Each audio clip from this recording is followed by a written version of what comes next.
بات بڑے حوصلے کے ساتھ سنیے گا، ہر بچہ پڑھائی کے لیے پیدا نہیں ہوا ہوتا.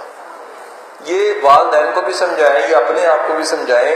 اور یہ زندگی میں مجھے کبھی بھی سائن کرنے پڑے نا اس فیصلے پہ کہ مجھے بچہ نکالنا پڑا اور مجھے کہنا پڑا، کبھی کرنا ہی پڑ جاتا ہے. آپ 10 سال میں ایک دفعہ وہی ہوگا، تو بڑے حوصلے اور جگرے کے ساتھ کہنا پڑتا ہے، معافی کے ساتھ کہنا پڑتا ہے کہ بعض بچے پڑھائی کے لیے نہیں بنے ہوتے، انہیں کسی سکلز میں کسی کام میں ڈال دینا چاہیے.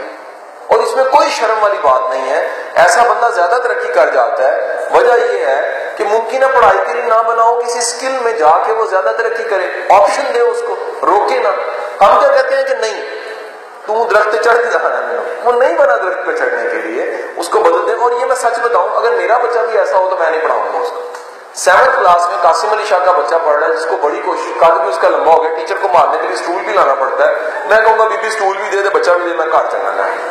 وجہ کیا ہے؟ لازمی تو نہیں پڑھانا میں اس کو کسی اسکل میں ڈال دوں گا. میں اسے پوچھوں گا انٹرسٹ کیا ہے، وہ کہے گا جی مجھے فرض کریں جی آئی ٹی کا کمپیوٹر کا شوق ہے. میں کہوں گا اس کے کورسز کرو، ڈپلوماز کرو اور اس کو آگے لے کے چلے جاؤ، کوئی مسئلہ نہیں ہے.